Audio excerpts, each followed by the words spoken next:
नमस्कार, स्वागत है खबर A to Z न्यूज़ में। मैं हूं प्रदीप कुमार और हमारे इस चैनल को जिन्होंने अभी तक सब्सक्राइब नहीं किया, प्लीज़ वो सब्सक्राइब करें और ज़्यादा शेयर और लाइक ज़रूर करें और कमेंट्स भी ज़रूर करके बताएं। मैं आपको बता दूं कि कल सेवा सिंह बाली ने प्रेस कॉन्फ्रेंस जो की थी, उसका हमने आपको सीधा लाइव दिखाया था और उसी कड़ी को हमने आगे बढ़ाया। जो SPO की जो लड़ाई लड़ रहे हैं, सुप्रीम कोर्ट में जो पिटीशन दायर की है, जो उस केस को लड़ेंगे, उनमें से एक सीनियर वकील जो हमने बात की है, प्रोफेसर भीम सिंह। जी हाँ, ये बहुत जाना पहचाना नाम है और जम्मू कश्मीर की आवाज़ है प्रोफेसर भीम सिंह जी। आज हमने उनसे बात की कि क्या क्या रहे, आपने जो पिटीशन में जो पॉइंट डाले हैं वो क्या क्या पॉइंट डाले हैं, इस पे सारी चर्चा हमने की है और आपको बता दें कि किस तरीके से उन्होंने हमारी बातों का जवाब दिया है। आइए सुनते हैं प्रोफेसर भीम सिंह, जो सीनियर एडवोकेट हैं सुप्रीम कोर्ट के। 35,000 प्लस SPO की लड़ाई अब सुप्रीम कोर्ट तक पहुंच चुकी है और आप सीनियर एडवोकेट हैं, क्या कहना है इस बारे में? कब तक इंसाफ मिलेगा और कौन कौन से पॉइंट आपने रखे हैं?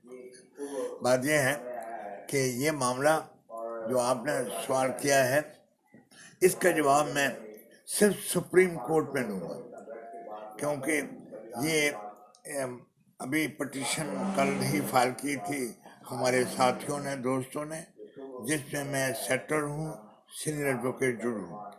लेकिन जो आर्गुमेंट्स कोर्ट में क्या होंगे, जिस वक्त केस लगेगा 2 दिन में, 1 हफ्ते में, ये जम्मू कश्मीर में इतनी में क्या तब्दीली आ जाएगी, एडमिनिस्ट्रेशन क्या सोचेगी, ये मामला अभी तक सेक्रेट समझिए, सीक्रेट समझिए, या ये आर्गुमेंट्स जो हैं, ये जज्बात की लड़ाई नहीं है, ये हक इंसाफ की लड़ाई है। इसको सुप्रीम कोर्ट में रखा जाएगा। सुप्रीम कोर्ट में ये केस हमारी तरफ से पैंथर्स पार्टी ने पहले भी लाया था, हाई कोर्ट में भी लाया था। जब पहले SPO बने थे, इनको स्पेशल पुलिस ऑफिसर सिर्फ वर्दी बना दी है पुलिस की, और स्पेशल पुलिस ऑफिसर को चपरासी का ग्रेड नहीं मिला है। आज 15-15 साल के भी हो गए हैं, इनको स्पेशल पुलिस ऑफिसर 24 घंटे नौकरी करता है, 24 घंटे, और तनख्वाह थी 1500। जब शेख अब्दुल्ला ने ये 82 में मूवमेंट खड़ी की थी, मैं MLA था उस वक्त, हमने ये जंग लड़ी थी कि 1500 रुपये में मजदूर भी, मिनिमम वेजेस एक्ट जो था, चीफ जस्टिस भगवती का ऑर्डर है, वो भी 82 का है कि इक्वल वर्क इक्वल पे, यानी अगर मेरा और आपका काम बराबर है, जो आपकी तनख्वाह मेरी, ये सुप्रीम कोर्ट का फैसला है। और के बाद कई सुप्रीम कोर्ट के फैसले आए। आज हिंदुस्तान में ये कानून है, लेकिन अफसोस कि ये कानून, ये हक इंसाफ की लड़ाई थी, जम्मू कश्मीर पहुंची जम्मू कश्मीर रियासत थी। 35,000 SPOs हैं, उनकी लड़ाई आप सुप्रीम कोर्ट में लड़ने जा रहे हैं, तो उसमें हमें जानकारी चाहिए कि उसके अंदर क्या क्या पॉइंट होगा, क्या उनकी जो आपने जो मेहनत उठाई और सेवा सिंह बाली ने अपने कंधों पे उनकी जिम्मेवारी ली है, क्या उनको इंसाफ मिल पाएगा? ये सवाल है, सुप्रीम कोर्ट जो है सरकार की नहीं है। सुप्रीम कोर्ट संविधान, हिंदुस्तान का संविधान जो कॉन्स्टिट्यूशन है, उसकी सबसे सुप्रीम बॉडी है हमारी।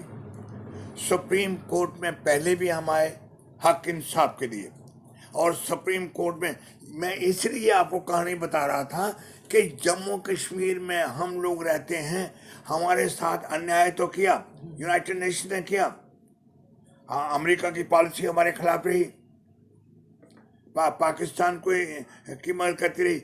लेकिन ये मैं कह रहा था कि ये एक फैक्टर है कि यहाँ एक कानून बनाए हैं नेशनल लेवल पे, equal wages for equal work, कि जितना काम बराबर है तो तनख्वाह बराबर होगी।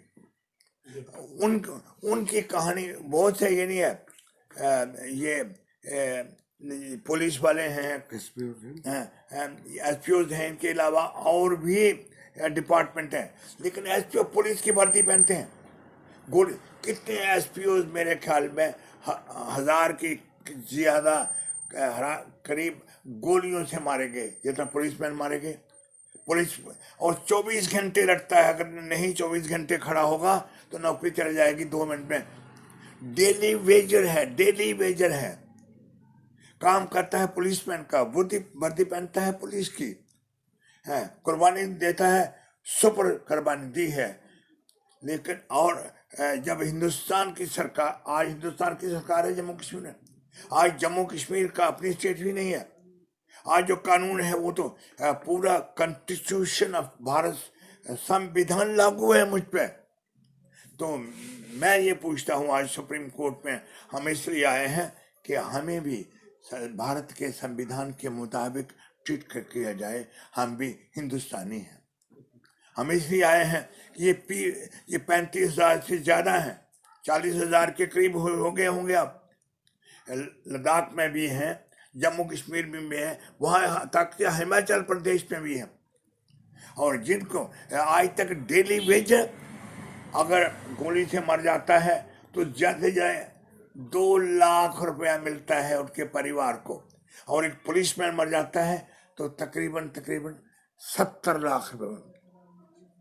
वही जवान है, उसकी कुर्बानी भी वही है। सर हमारी एसपीओ से भी बात हुई थी, उनका ये कहना है कि हम नौकरी तो करते हैं लेकिन जब हम बुढ़े हो जाते हैं या उम्र हो जाती है तो उसके लिए भी कोई प्रावधान नहीं है हमारे लिए, हमारी फैमिली कैसे जिएगी। उसी में तो आ रहा था कि जो कानून है हमें हिंदुस्तान के संविधान के मुताबिक ट्रीट नहीं किया जा रहा है।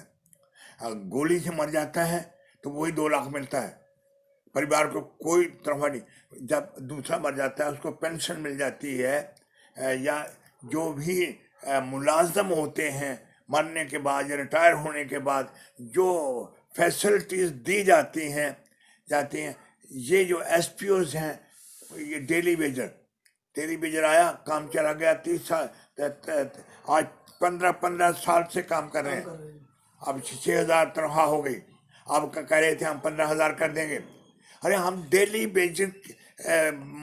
वेजर बनने नहीं आए हैं यहाँ, हम पुलिसमैन बन के। और मैं बताऊँ आपको एक जो बहुत बड़ा फर्क है, ये शायद आपको भी इतनी इन्फॉर्मेशन नहीं है, कि ये जो नए एसपीओ मुझे मिले थे, मैं श्रीनगर गया था, पीएचडी है जी, पता है, बहुत से एमए पास हैं, और ग्रेजुएट्स का कोई इंतजार नहीं। हजारों करीब ये 35,000 में से अधिक से ज्यादा मेरे ख्याल में ग्रेजुएट्स होंगे। और पुलिसमैन बनने के लिए मैट्रिक चाहिए, ये जल्द पहले मैट्रिक भी नहीं था, 8वीं थी। तो सर आप सुप्रीम कोर्ट में आप उतर चुके हैं और शायद आपको डेट जल्दी मिल जाएगी इसके अंदर, तो आपने क्या क्या एसपीओ के बारे में सोच के कदम रखा है सुप्रीम कोर्ट में? ये बात सुप्रीम कोर्ट का और मेरी साथ है। अच्छा सर, ये बात, मैं सीनियर वकील हूँ, बैरिस्टर हूँ, ये बात जो आर्गूमेंट की होगी वो मैं आपसे सुप्रीम कोर्ट समझ के आर्गू कर रहा हूँ कि दोस्त जानकार, और इतना बड़ा मैसेज जो आपने इतनी हिम्मत की है, हमारा मैसेज ले जाना भी आसान नहीं है जम्मू कश्मीर में मोदी सरकार में। लेकिन कुछ आपके ये टेलीविजन नेटवर्क, सर आप बार बार मोदी सरकार को ब्लेम कर रहे हैं, उससे पहले तो उसके अंदर फारूक अब्दुल्ला की सरकार थी, महबूब मुफ्ती की सरकार थी, तब उन्होंने एसपीओ के बारे में क्यों नहीं सोचा? मैं नहीं कर रहा हूँ, सिर्फ इसको नहीं कर रहा हूँ सरकार, इसके लिए कांग्रेस भी उतनी ही जिम्मेदार है जितनी आज की भारतीय जनता पार्टी है। इसके लिए हर जम्मू कश्मीर का चीफ मिनिस्टर, मैं शेख अब्दुल्ला के साथ जब एमएलए बना था 1977 में, तो कांग्रेस का एमएलए था। कांग्रेस, जब मैंने इन लोगों को डेली वेजर की आवाज उठाई थी तो कांग्रेस ने मेरे खिलाफ एक्शन ले लिया था।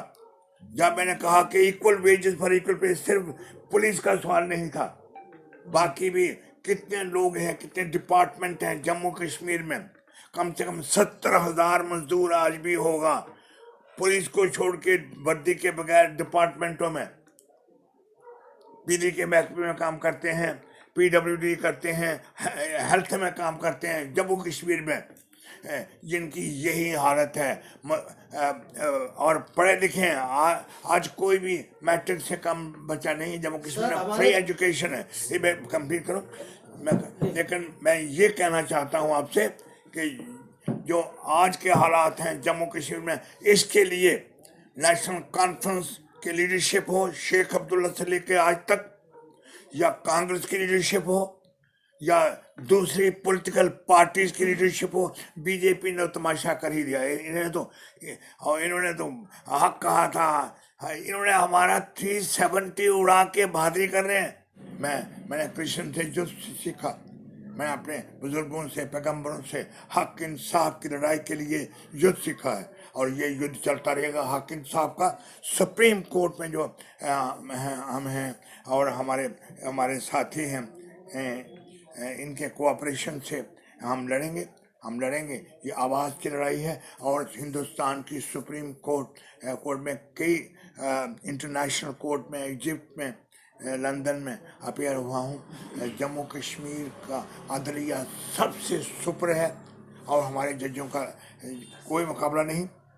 कई केस जीते हैं, और ये केस भी मेरे ख्याल में हमारे जो लोग इंतज़ार करते हैं, हज़ारों पुलिस वाले, उनका हमारा एक ही मकसद है कि भारत सरकार की राज है वहाँ पे। ये भारत सरकार जम्मू कश्मीर का स्टेट का दर्जा फौरन उठाए, और जो एम्प्लॉइज हैं, और ख़ासकर जो केस हम कोर्ट में ले रहे हैं, एसपीओज हैं, इनको रेगुलराइज करें as a policeman. They should be treated सीधा पुलिसमैन को ट्रीट करते हैं, पुलिसमैन की तनख्वाह है, जो भी उसकी फैसिलिटीज हैं, एज ए हमारा मिशन है। तो सर क्या रेगुलर पॉलिसी फ्रेम कराएंगे आप, या क्या कराएंगे? रेगुलर पॉलिसी है पुलिस की, जो पुलिस वाले की पॉलिसी है वही इसकी होनी चाहिए। इनको पुलिसमैन ट्रीट करना चाहिए, और कानून का मुझे 100% यकीन है कि हम पहले भी कई कानूनी जंग नहीं हारे हैं, और हमारी टीम और हम ये टीम जी जंग भी नहीं हारेंगे। सेवा सिंह बाली जी, आपका क्या कहना है इस मामले में? जिस तरीके से आप भी लड़ाई लड़ रहे हैं, सर से तो हमने पूछ लिया जो आपके राष्ट्रीय अध्यक्ष हैं, आपका क्या कहना है? क्योंकि आप भी 6-7 साल से लगातार ये लड़ाई लड़ते आ रहे हैं, सुप्रीम कोर्ट में पिटीशन फाइल हो चुकी है, कैसे देखते हैं?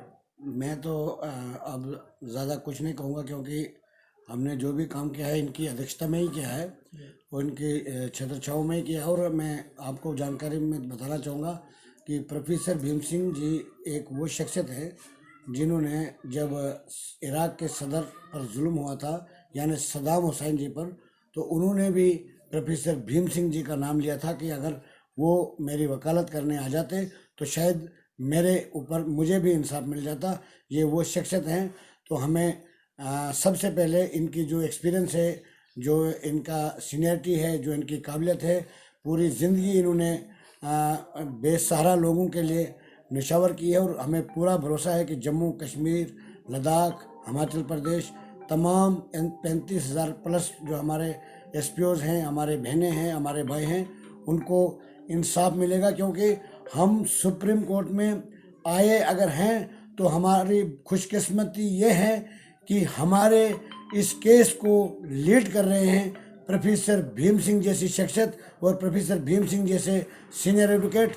और मुझे पूरा भरोसा है कि आने वाला वक्त जो है हमारे जम्मू कश्मीर के ऊपर, जैसे हमारे मैं इस वक्त एज पार्टिसिपेटर नहीं कह सकता हूँ, ये हमारे एडवोकेट हैं। मैं यही कहूँगा कि हमारे senior advocate supreme court of India professor Bhim Singh ji पर हमें 100% भरोसा है, और अदालत पर भी उतना ही भरोसा करते हैं हम, क्योंकि इनकी काबिलियत में हमें कोई भी शक नहीं है, और पूरा भरोसा है। और ज़िंदगी में इनका इतिहास है कि बड़े से बड़े केस इन्होंने लड़े हैं, और आज तक कोई केस इन्होंने हारा नहीं है। और हमें ये भी भरोसा है कि आने वाला वक्त जो है जम्मू कश्मीर के जितने भी, लद्दाख के, हिमाचल के जितने भी हमारे एसपीओज़ हैं, उनके परिवार से जितने भी लोग जुड़े हैं, और हमारा राब्ता है, आप देखते होंगे कि पूरा राब्ता पूरे जम्मू। बहुत उम्मीद है आपसे, आप लोगों से बहुत उम्मीद है वहाँ के एसपीओ को। प्रोफेसर भीम सिंह जी ने जहाँ भी नाइंसाफ़ी हुई है, पूरी ज़िंदगी का यही असूल रहा है कि उस आवाज़ को इन्होंने बुलंद किया है, और हर जंग में इन्होंने जीत हासिल की है। और मैं दावे से कह सकता हूँ कि ये जंग भी हम जीतेंगे इंशाल्लाह भगवान ने चाहा तो जम्मू कश्मीर में अमन भाईचारे का पैगाम लेके जाएंगे और इन्हीं प्रोफेसर भीम सिंह जी को हम पूरे जम्मू कश्मीर का दौरा कराएंगे और पूरे जम्मू कश्मीर में हिंदू मुस्लिम का भाईचारे का पैगाम लेके जाएंगे और ये जंग हम 100% जीते। एक दिन पूछिए मोदी जी, जम्मू कश्मीर वाले लोग ये कह रहे हैं कि उन्हें हक नहीं मिल रहा है। As a policeman they are not treated as policeman. Policeman मरते हैं तो 2 लाख रुपया, और रेगुलर पुलिसमैन अगर गोली से मरता है तो 70 लाख रुपया, और इसको ना पेंशन है ना काम है।